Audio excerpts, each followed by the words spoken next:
یہ نوجوان عبدالستار کراچی میں کپڑے کا کاروبار کرتا تھا۔ ایک دن وہ کپڑا خریدنے مارکیٹ گیا تو وہاں کسی نے ایک شخص کو چاقو مار کر زخمی کر دیا اور وہ شخص زمین پر گر کر تڑپنے لگا تو لوگ زخمی کے گرد گھیرا ڈال کر تماشا دیکھتے رہے اور وہ شخص تڑپ تڑپ کر مر گیا۔ نوجوان عبدالستار کے دل پر ایک گہرا داغ لگ گیا۔ اس نے سوچا کہ معاشرے میں 3 قسم کے لوگ ہیں: دوسروں کو مارنے والے، مرنے والوں کا تماشا دیکھنے والے اور زخمیوں کی مدد کرنے والے۔ یہ نوجوان عبدالستار نے فیصلہ کیا کہ وہ مدد کرنے والوں میں شامل ہوگا اور پھر کپڑے کا کاروبار چھوڑ کر ایک ایمبولینس خریدی اور اس پر اپنا نام لکھا، نیچے ٹیلی فون نمبر لکھا اور کراچی شہر میں زخمیوں اور بیماروں کی مدد کرنا شروع کر دی۔ وہ اپنے ادارے کا ڈرائیور بھی تھا، آفس بوائے بھی، ٹیلی فون آپریٹر بھی، سویپر بھی اور مالک بھی۔ وہ ٹیلی فون سرہانے رکھ کر سو جاتا تھا اور جیسے ہی گھنٹی بجتی یہ فون اٹھاتا، ایڈریس نوٹ کرتا اور ایمبولینس لے کر چل پڑتا اور زخمیوں اور مریضوں کو ہسپتال پہنچاتا، سلام کرتا اور واپس آ جاتا۔ عبدالستار نامی نوجوان نے سینٹر کے سامنے لوہے کا غلہ بنا رکھا تھا۔ لوگ گزرتے وقت اس میں اپنی سکے اور نوٹ ڈال دیتے تھے اور یہ سینکڑوں سکے اور چند نوٹ اس ادارے کا کل اثاثہ تھے۔ یہ فجر کی نماز پڑھنے ایک دن مسجد میں گیا تو وہاں مسجد کی دہلیز پر کوئی نومولود بچہ چھوڑ کر چلا گیا تھا۔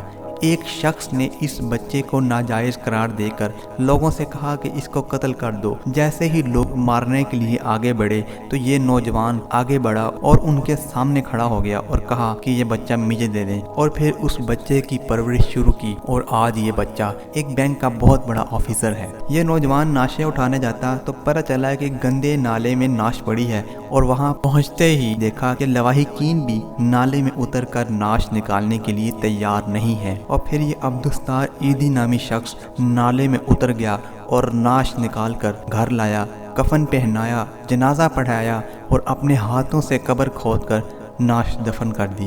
بازاروں میں نکلے تو بے بس بوڑھے دیکھے، پاگلوں کو کاغذ چنتے دیکھا، آوارہ بچوں کو فٹ پاتھوں پر کتوں کے ساتھ سوتے دیکھا تو اولڈ پیپل ہوم بنا دیا، پاگل خانے بنا دیے، چلڈرنز ہوم بنا دیے، دسترخوان بنا دیے، عورتوں کو مشکل میں دیکھا تو وومن ہوم بنا دیا۔ لوگ ان کے جنون کو دیکھتے رہے اور ان کی مدد کرنا شروع کر دی۔ یہ آگے بڑھتا رہا یہاں تک کہ ایدی فاؤنڈیشن ملک میں ویلفیئر کا سب سے بڑا ادارہ بن گیا اور یہ ادارہ 2000 میں Guinness book of world record میں آ گیا۔ ایدی صاحب نے دنیا کی سب سے بڑی پرائیویٹ ایمبولینس سروس بنا دی۔ عبدالستار ایدی ملک میں بلا خوف بڑھتا گیا۔ جہاں پولیس مقابلہ ہوتا تھا یا فسادات ہو رہے ہوتے تھے اور ڈاکو انہیں دیکھ کر اپنی فائرنگ بند کر دیا کرتے تھے، ملک کا بچہ بچہ قائد اعظم اور علامہ اقبال کے بعد عبدالستار ایدی کو جانتا تھا۔ ایدی صاحب نے 2003 تک گندے نالوں سے 8000 ناشیں نکالی اور 16000 نومولود بچے پالے۔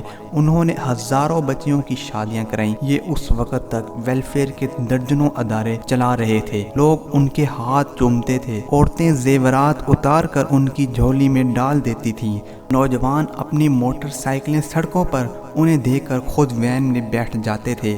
عبدالستار ایدی آج اس دنیا میں نہیں ہیں، مگر ان کے بنائے ہوئے فلاحی ادارے دکھی انسانیت کی خدمت میں مصروف ہیں۔ اللہ پاک ایدی مرحوم کو جنت الفردوس میں اعلیٰ مقام نصیب فرمائے، آمین۔